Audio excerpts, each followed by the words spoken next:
During my lunch break at work, I found myself speaking in hushed tones, a stark contrast to the unintentional volume of my recent phone call.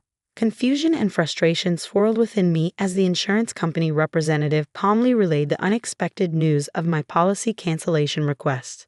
This wasn't something I had arranged. My insurance journey began through the persuasion of my sister-in-law Rachel, an insurance agent. She recommended a savings-oriented life insurance policy, albeit at a premium rate. As Stella, a 40-year-old office worker, residing with my husband and daughter, today had already presented its challenges. The morning chaos ensued with my husband announcing an impromptu business trip, leaving our daughter fretting over a misplaced math textbook.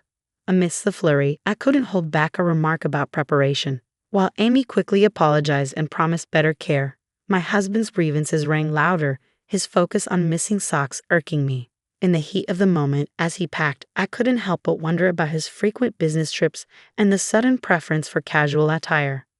Memories of past infidelity stirred, his transparent attempts at concealment doing little to mask his actions.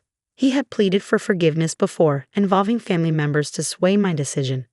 Yet here we were again, his apologies falling hollow amidst the echoes of betrayal. His tears, once a plea for clemency, now seemed merely pitiful, a facade crumbling under the weight of his repeated transgressions. "I've had it," I declared to my husband, my voice firm with resolve. "If there's another issue, we're done."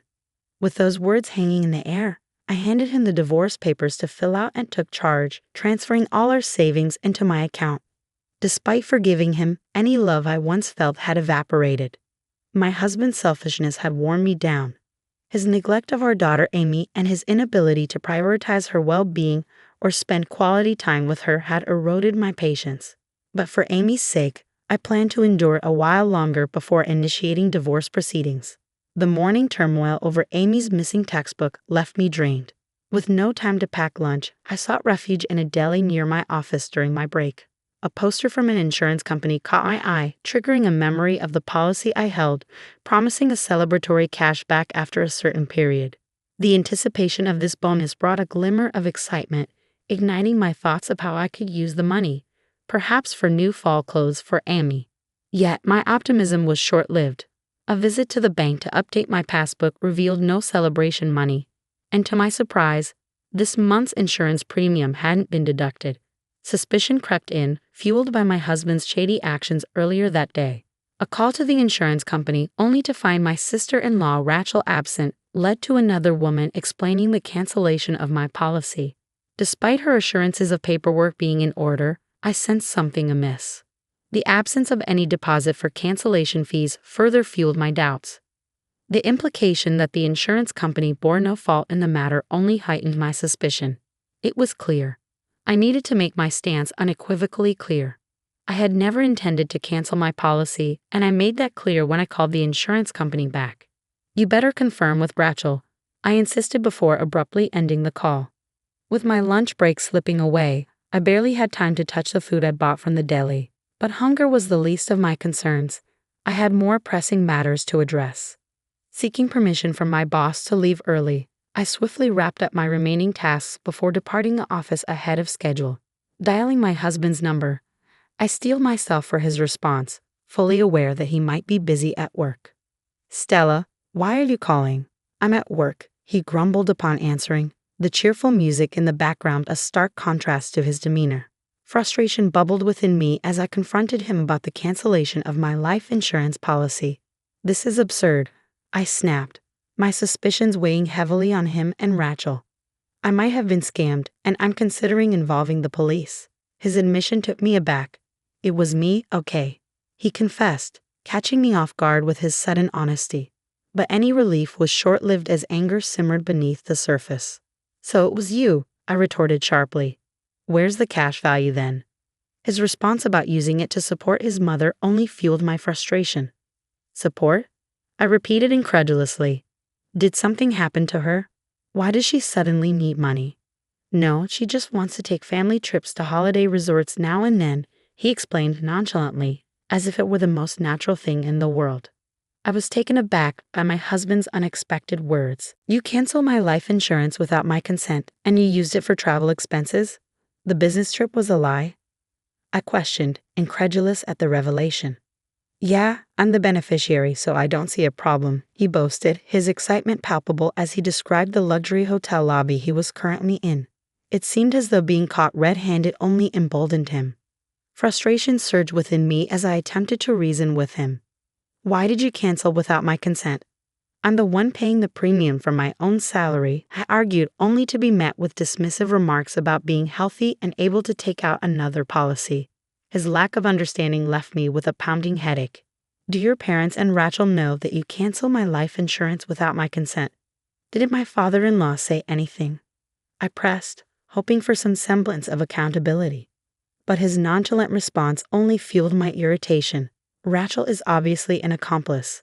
You and Rachel forged my handwriting and stamped it, right? I accused, dismayed by their apparent disregard for my consent. His attempts to justify his actions fell flat. I want to take a break and have some fun once in a while.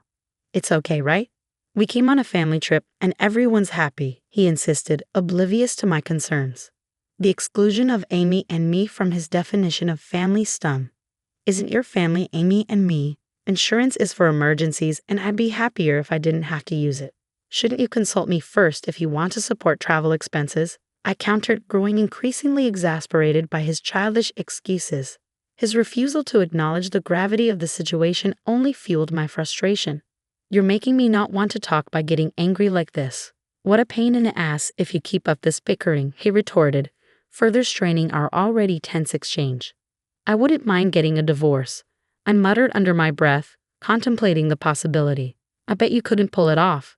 My husband's newfound assertiveness, perhaps fueled by the tourist ambience, didn't escape my notice.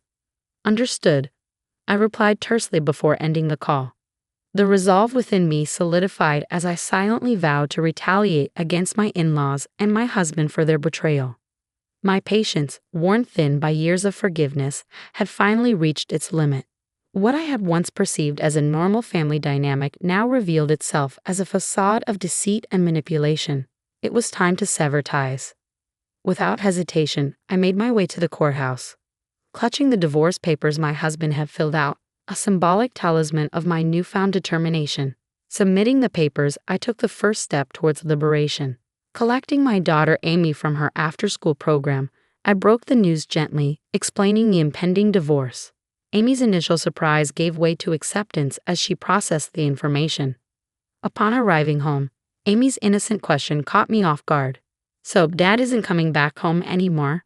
She asked, prompting me to clarify the situation. Your dad won't be back tonight because he's on a business trip. We're getting divorced, so we'll be living separately, I explained gently, unaware of the depth of her understanding. Her immediate response surprised me. Then let's start packing right away, she urged, her determination evident. Confusion swept over me until her next words brought clarity. You're breaking up with Dad, right? You don't have to cry anymore. I don't like him because he's always mad, she confessed, revealing a hidden layer of her resilience. Realization washed over me as I understood her silent efforts to prevent our fights. Amy, did you always try to stop us from fighting because you didn't want me to be sad? I asked, touched by her unwavering support.